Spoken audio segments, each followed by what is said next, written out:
Wanye Reese, happy baby Friday to you, Central Georgia. Oh, getting ready to wind down the week, wind down the year. It's hard to believe. Oh man, but it's so exciting. And Taylor, the weather is actually starting to warm up now. It is just a drastic change from what we saw very recently. And even this morning, while we are in the 30s currently around the area, 39 degrees in Macon, it's feeling much warmer than what we felt over the past few days. Thankfully, because one, we are warming up, but two, the winds are not strong at all. So it's not even adding a wind chill across the area. Cooler as you head to the east, 32 now in Sandersville, 34 in Wrightsville, 37 in Swainsboro. But as you head to the west, 40s and 50s are on the map as well. Current visibility is doing very well across Central Georgia. Our only problem area today was Americus, but now starting to lighten up. But if you do encounter any fog, make sure to take your time and use your low beams. Satellite and radar shows you a few clouds rolling in and out of Central Georgia, but mostly clear, and that's how we'll stay for this afternoon. Temperatures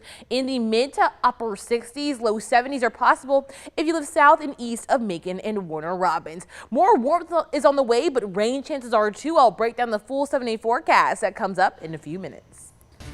Thank you, Taylor. This morning, we've been following updates on water issues in Monroe County. Commissioners urge customers with the North Monroe County water system to significantly cut water use over the next few days. Commissioners say just hours after reconnecting the system to the Bibb County system, the Bibb County system started losing water again at a rapid rate. That means North Monroe is again connecting to Forsyth water lines. The process involves setting up 2 fire trucks with 2,400 feet of fire hose to pump between Forsyth and the North Monroe system. The trucks will start pumping water today at a hydrant in River Forest and at the intersection of Box Ankle and Mayfield roads.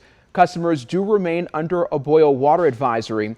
We have more information to pass along concerning the water leak in Milledgeville. City Manager Hank Griffith says the system is working. He says 4 tanks across the city are filling up right now, so it's taking some time though because of the large amount of water that was lost. Customers on North Columbia Street, people north of Dunlap Road and west of the 441 bypass will be some of the last to see their water fully back. Griffith says those tanks were virtually drained. All water distribution centers are now out of water. Griffith says they gave out around 2,500 cases in total. Right now, boil water advisories are still in effect. And this morning we have an update in Jones County. Today, crews will be around town flushing fire hydrants and starting water testing. A post from the water department on Facebook says water levels return to normal in Haddock's water system. You might experience a drop in water pressure or see some cloudy water, but that is normal. The water department hopes to lift the boil water advisory soon. For now, though, it is still in effect. But good news for all of you in Gordon, you no longer have to boil your water. Businesses and homeowners also don't have to conserve water. The mayor says she lifted the boil water advisory that was in place since the cold weather damaged one of the city's wells over the weekend. The system is repaired and operating as normal. All right, now the hotel at Lake Blackshear closed by park officials. It's part of Georgia Veterans State Park just west of Cordele. They say the building is structurally unsafe. Heath Carter of Coral Hospitality says state officials ordered the inspection because of problems in one of the 78 rooms. He says the company hopes to know more about when the hotel will reopen within the next 10 days or so. The resort's other amenities are still open. 6:33 right now, a man is dead after being hit by a truck in Bibb County. The Bibb Sheriff's Office says it happened last night around 9:30 on Emory Highway at Schaefer Place.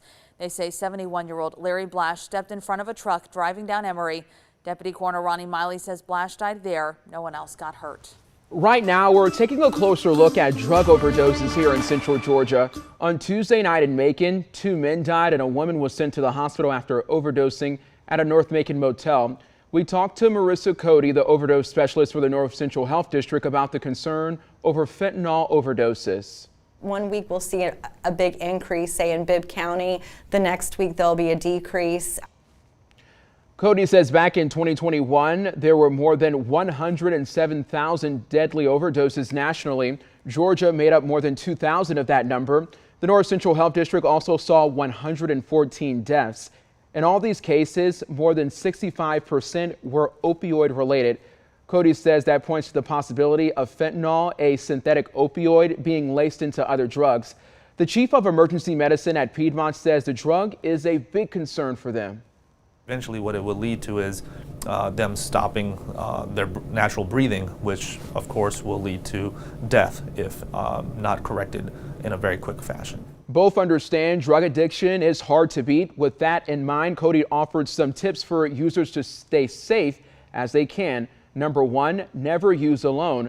Number 2, make sure to have Narcan on hand, which treats overdoses in an emergency situation. And don't purchase anything off the street, and don't take medication that is not yours. The North Central Health District provides overdose kits in high-risk areas in Macon, such as hotels, bars, and schools.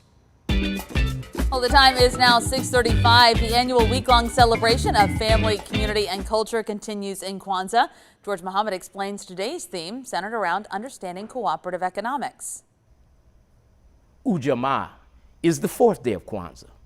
On this Thursday, we celebrate cooperative economics. It means to build and maintain our stores, shops, and other businesses, and to profit from them together. Now, tomorrow marks the 5th day of the Kwanzaa holiday, and we'll learn about the power in finding one's purpose. Macon has a full festival to celebrate with different activities each night. There's an event today at the Art Bar on Cherry Street. A panel will talk about how to expand Black wealth and explore political reality and unity. That starts at 6. Tomorrow, there's a ceremony with live performances and visual arts. That's happening at 7 at a Brookhaven Lounge on Cherry Street. You can find out the times and locations of all the Kwanzaa events happening around Macon. Just search Kwanzaa events on 13WMAZ.com. 6:36 on your Thursday morning. Tomorrow, the concert Slinging Hope will be happening at the historic Douglas Theater. The performance is part of an effort to curb violence and incarceration among young people throughout Macon and Central Georgia. Carl Dudley Jr., who goes by Styles, is an artist who uses the visual arts to share his experiences. He says the goal for Slinging Hope is to serve as a means to end the cycle of violence that has Macon and other parts of our community in its grips. Tickets to Slinging Hope can be purchased by visiting the box office of the Douglas Theater during normal business hours. Just a way of reaching people through entertainment and reaching especially our young community through hip hop, and let them know it's okay to be yourself. It's okay to just say, walk away. The pre-show starts at 5 p.m. with the concert following at 7 p.m.